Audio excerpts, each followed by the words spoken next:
अस्सलाम वालेकुम एवरीवन, कैसे हैं आप सब लोग। होपफुली आप सब ठीक होंगे और हमारी टीचर्स के जो लाइव सेशन चल रहे हैं उनको उसको एंजॉय भी कर रहे होंगे और आई होप आपको बहुत कुछ सीखने को भी मिल रहा होगा।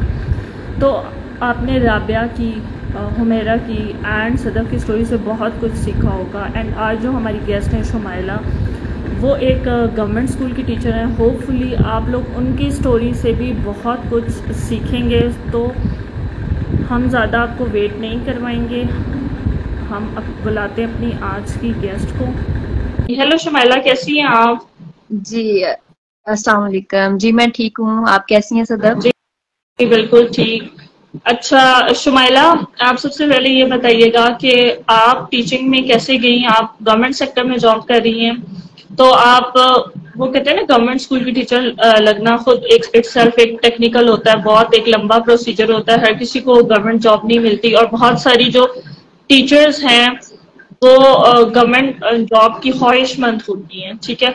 प्राइवेट स्कूल्स की उनका बड़ा दिल होता है, उनको बड़ा क्रेज होता है कि काश हमें भी गवर्नमेंट की नौकरी मिल जाए और हमें भी वो जॉब मिले और हम उसको बहुत सारे फायदे नजर आते हैं। तो आप थोड़ा सा बताएं कि क्या गवर्नमेंट की जॉब उतनी ही अच्छी है, लेकिन या फिर दूर के ढोल सुहाने होते हैं, वो वाली बात है। जी जी मैं बताती हूँ। पहले थोड़ा सा अपने बारे में बता दूं। मैं डिस्ट्रिक्ट ननकाना साहिब से बिलोंग करती हूँ और मेरी क्वालिफिकेशन जो है वो MA English language teaching and linguistics है।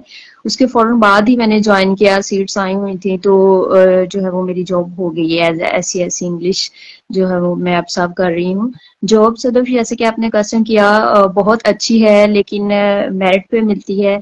लेकिन आजकल जो है ना वो बड़ा टफ हुआ है सबके लिए, खासतौर पे जब से जो है वो पीपीएससी का आ गया हुआ है ना, कि पीपीएससी का मैटर है कि अब वहां से प्रोसेस चलते हैं सारे, तब से जो है वो बहुत ज्यादा टफ हो गया है। तो जहां तक का आपने पूछा कि अच्छी है या दूर के ढोल सुहाने, तो डेफिनेटली हर एक चीज जो है उसमें आपके कुछ प्रोज एंड कॉन्स होते हैं।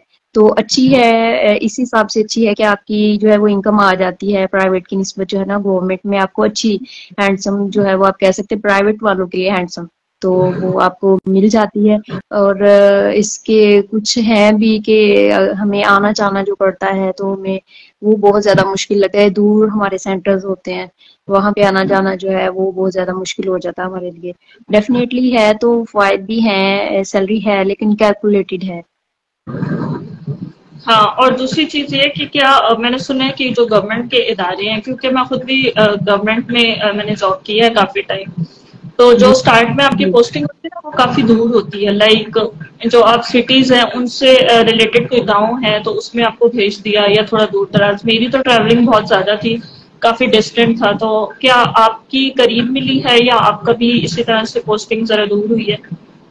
जी मेरे उस हिसाब से जब मैं जॉब में आई थी तो मैं मैरिड नहीं थी, तो मैंने वो स्टेशन चूज किया जो मुझे मिला कि मेरे वहां पे करीब था। जो मेरी मदर का घर था वहां से करीब था।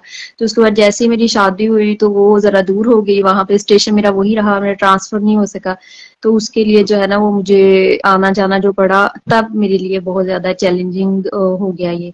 इवन हम टीचर्स, ये ना सिर्फ मेरा प्रॉब्लम है बल्कि बहुत सारी टीचर्स का प्रॉब्लम है कि हम टीचर्स जो है ना वो आते जाते हैं। अगर तो हम पब्लिक अपनी ट्रांसपोर्ट लें तो हमें वो मुश्किल बहुत हो जाता है हमारे लिए। अगर हम प्राइवेट लेते हैं तो फिर क्या होता है कि हमें अपनी कुछ को अपनी हाफ सैलरी, कुछ को वन थर्ड जो है ना वो उसमें पे करनी पड़ती है, मतलब कि वो हमारे जो है वो रेंट ही हमारे लग जाते हैं। तो इस हिसाब से जो है ना वो आना जाना दूर पड़ा मुझे, स्टेशन मेरा दूर हो गया। अदरवाइज मेरिट पे मिलती है जब तो आपका करीब भी होता है, लेकिन कुछ लोगों को वाकई बहुत दूर भी जो है वो पड़ जाता है, एक घंटे का ट्रैवल जो है वो उनका हो जाता है। जी बिल्कुल। और दूसरी चीज मुझे ये लगती है कि मतलब इतनी भी अच्छी सैलरी नहीं होती जितना कि मतलब फैंटेसाइज किया जाता है कि लोगों को कि गवर्नमेंट सही है, है काम। जी जी एग्जैक्टली एफर्टलेस जॉब होगी, कुछ नहीं करना, बस आपने जाके बैठ जाना है, आपने कोई काम नहीं करना और आपको एक अच्छी हैंडसम अमाउंट की सैलरी मिल जाएगी। तो इतनी फैंटेसी वाली जॉब भी नहीं होती गवर्नमेंट। तो नहीं आप क्या है। इस बात से agree करेंगी?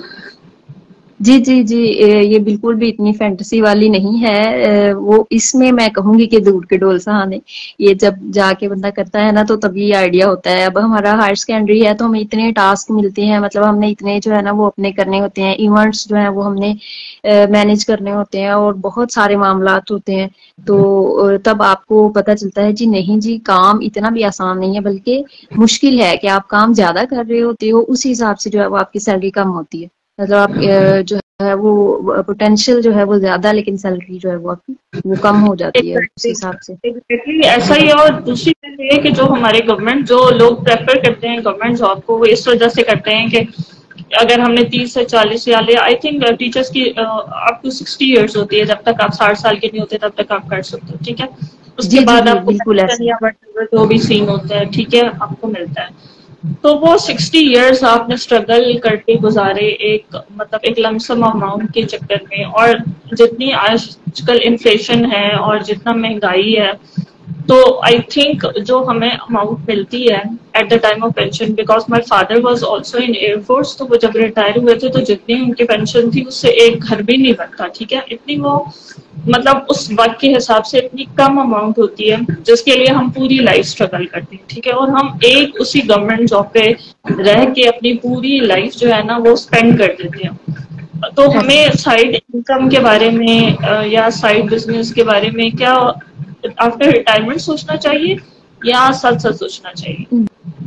जी नहीं, मेरा ख्याल है साथ ही सोचना चाहिए। आफ्टर रिटायरमेंट तो वो जो है कि दम ही नहीं होता, तो तब तो बंदा कुछ नहीं कर सकता। तो हमें पहले ही सोच लेना चाहिए, टाइमली सोचना चाहिए, जरूर सोचना चाहिए इस टाइम पीरियड में, जबकि हालात ये हैं कि हर चीज ही जो है ना वो अप साइड पे जा रही है।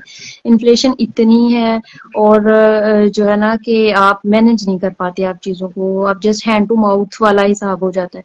तो मेरा ख्याल है कि सोचना चाहिए टीचर्स को भी, और जो भी बंदा जॉबियन है उसे जॉब माइंडसेट के साथ जो है ना वो बिजनेस माइंडसेट में आना चाहिए, मतलब उन्हें बिजनेस ज्वाइन करना चाहिए और जो है इधर भी काम करना चाहिए, ताकि वो अपना जो है अच्छे से हर चीज जो है उसको इक्वली मैनेज करते हुए हर चीज को जो है वो लेके चल सके। Exactly exactly. अच्छा, आपने जॉब के साथ साथ बिजनेस कंटिन्यू किया, ठीक है। तो आपको क्या हम्म। चैलेंजेस करने पड़े, या करने पड़े या नहीं करने पड़े, या टाइम की फ्लेक्सिबिलिटी की वजह से आपका आसान हो गया आपके लिए और आपको अच्छा लगा कि आपका जॉब के साथ साथ आपका फ्यूचर भी एक सिक्योर हो रहा है? तो इस बारे में थोड़ा सा बताइएगा। जी, मैं जो है ना सदफ, अभी मैंने ये स्टार्ट किया है रिसेंटली, मुझे तकरीबन 1 मंथ और हुआ है इसको स्टार्ट किए हुए। तो अभी तो वेकेशन चल रही हैं, तो फिर भी थोड़ा सा मुश्किल हो रहा था मैनेज करना, क्योंकि मैं जो है वो हाउस वाइफ भी हूँ, मैंने घर का काम भी करना होता है, साथ में मैनेज करना होता है। तो फिर ना हमारे पीएच के जो सीईओ हैं सर जीशान साहब, उनकी ना एक मैं ले रही थी, कम्युनिटी मीटअप था उनका, तो उसमें उन्होंने टाइम मैनेजमेंट का सिखाया जो मेरे लिए बहुत ज्यादा बेनिफिशियल रहा। तो वहां से मैंने सीखा कि आपने कैसे मैनेज करना है, मतलब अगर आप जो है वो अच्छे तरीके से लेके चलते हैं चीजों को, तो आप हर चीज को साइड बाय साइड मैनेज कर सकते हैं। लेकिन बात सिर्फ ये है कि आपको करना आना चाहिए। तो अब जब से जो है वो मैंने वो देखा है, उस तब से मुझे आसान हो गया मेरे लिए मैनेज करना। अदरवाइज पहले तो वाकई मैं भी स्कैटर्ड लेके चलती थी, अब जो है वो कैलकुलेटेड मैनेज वे में लेके चलती हूँ। और इंशाल्लाह थोड़ा सा टफ होगा, लेकिन मैं मैनेज कर लूंगी है। और जो है वो स्ट्रगल भी लगती है, हार्ड वर्क भी लगती है, पेशेंस बहुत ज्यादा लगता है। अगर तो आप ये कहते हैं ना कि अभी मैंने लगाया और अभी अगले दिन जो है वो मुझे मिलना शुरू हो जाएगा, तो ऐसा बिल्कुल भी नहीं होता।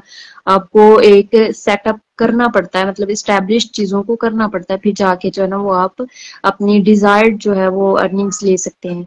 तो उससे पहले एग्जैक्टली। जो है वो नहीं, मतलब पॉसिबल नहीं होता। और अगर आप ये चाहते हैं कि रातों रात ही आपको सारा कुछ मिल जाए, तो फिर मेरा ख्याल है कि ऐसा नहीं हो सकता। तो फिर आप और जो करना चाहते हैं। आई थिंक जो लोग सीखे बगैर या बगैर सोचे समझे, या वो हाइप को देख के या इन्फ्लुएंसर्स को देख के हो भी जाते हैं, एक टाइम तक पहुंच भी जाते हैं, ठीक है, वो उतने पैसे अर्न भी कर लेते हैं, लेकिन उनका डाउनफॉल जो है वो बहुत जल्दी आ जाता है। क्यों? क्योंकि आपने उस चीज पर स्ट्रगल नहीं की, आपने स्किल्स नहीं सीखी, आपने मेहनत नहीं की, ठीक है। पैसे दे के या इन्वेस्ट करके या इन्फ्लुएंसर्स पे आप कब तक लगाओगे, ठीक है। आप हाइप में या उन चक्रों में कितनी देर तक पड़ेंगे, ठीक है। तो वो जो आपके पैसे होते हैं ना, वो आपके, या वो जो भी चीज होती है, वो जो सर्कुलेशन होती है, वो एक टाइम लिमिट तक होती है, ठीक है। ये जो स्कीम्स होती है ना शॉर्ट वाली, वो जितनी जल्दी आपको, वो कहते हैं ना कि ऊपर लेके जाती है, उतनी जल्दी आपको नीचे भी ले आती है, ठीक है। तो अगर आप इस तरह का कोई भी बिजनेस कर रहे हैं, तो आप ट्राई करें कि आप एक पेस को मेंटेन रखें, एक आप अपनी वो कंसिस्टेंसी जो है वो लेके चलें, क्योंकि जब आपको कंसिस्टेंट रहते हैं ना, तो आपको Aahista Aahista step by step आप जब लेते हो, तो जो आपकी सक्सेस होती है ना, वो भी उतनी ही ह्यूज होती है बनिस्बत इसके कि आप एकदम से छलांगी मार रहे हो। जी बिल्कुल ऐसा ही है। और इसके लिए जो है वो मैं सदैव सजेस्ट करूंगी कि ये प्लेटफॉर्म जो है वो इनका अच्छा होना चाहिए। अगर आप ऐसा कुछ भी सिखाना चाहते हैं तो सर ज़ीशान का प्लेटफॉर्म जो कि पाकिस्तान एंटरप्रेन्योर हब है उसको ज्वाइन करें। और ये सिखाते भी हैं, साथ साथ में आपकी ग्रूमिंग बहुत हो जाती है, आप लाइफस्टाइल को लेके चलते हैं, बजाय इसके कि जस्ट जो है वो आप रातों रात ऊपर जाने के चक्कर में पड़े। आप इसको उसके अलावा अपनी लाइफ में भी जो है वो लेके जा सकते हैं उन सारी चीजों को, और उधर भी आप जो है वो बहुत अच्छे तरीके से जो है मैनेज्ड हो जाते हैं, डिसिप्लिन्ड हो जाते हैं और ग्रूम्ड भी हो जाते हैं। तो ये प्लेटफॉर्म बेस्ट है, मेरी तरफ से ये सजेशन है। जो भी बंदा कोई देख रहा है कि वो जरूर इसे ज्वाइन करे। आप लोगों ने डिफरेंट स्टोरीज देखी हैं, हमारी लाइव टीचर्स की देखी हैं, तो आज ये जो हमारी लाइव थी वो ऑलमोस्ट लास्ट लाइव थी, ठीक है। तो हमारी जितनी भी टीचर्स हैं, हर किस्म की टीचर्स के साथ हमारा लाइव हुआ है, जिसमें कुछ प्राइवेट सेक्टर्स में थी, कुछ गवर्नमेंट सेक्टर्स की थी, कुछ करंट जॉब कर चुकी हैं, कुछ छोड़ चुकी हैं, कुछ ने पहले एक्सपीरियंस किया, कुछ अभी एक्सपीरियंस किया, सबके अपने एक्सपीरियंसेस देखे। अगर आप टीचर हैं और आप करंट जॉब कर रही हैं या आप छोड़ चुकी हैं और एक सेकंड सोर्स ऑफ इनकम की तलाश में हैं, या फिर आप जो है वो छोड़ के मुकम्मल तौर पे एक बिजनेस को अपना टाइम देना चाहती हैं, तो ये हमारी डिफरेंट ब्यूटीफुल सी लेडीज हैं, इनमें से किसी को भी आप कांटेक्ट कर सकती हैं, मुझसे कांटेक्ट कर सकती हैं। क्योंकि आई थिंक जिस प्रोफेशन को आपने छोड़ा हो और उस दूसरे प्रोफेशन में अगर आप उसी सेम प्रोफेशन के लोग से कनेक्ट करते हैं, तो आपकी जो मेंटालिटी है, जो आपका मेंटल लेवल है, वो मैच कर जाता है और आपको समझने में और उस काम करने में फर्दर आसानी होती है। तो होपफुली आपको हमारी ये सीरीज बहुत पसंद आई होगी, और आपको मेरे चैनल पे, यूट्यूब चैनल पे भी ये पूरी मिलेगी, और मेरे इंस्टाग्राम पे भी आप देख सकते हैं, डिफरेंट स्टोरीज हैं, सबके टैग्स भी मेंशन है, सब जितनी भी लेडीज हैं उनके भी आप प्रोफाइल विजिट कर सकते हैं। होपफुली आपको बहुत हेल्पफुल रही होगी। Thank you so much all of you for your love and support.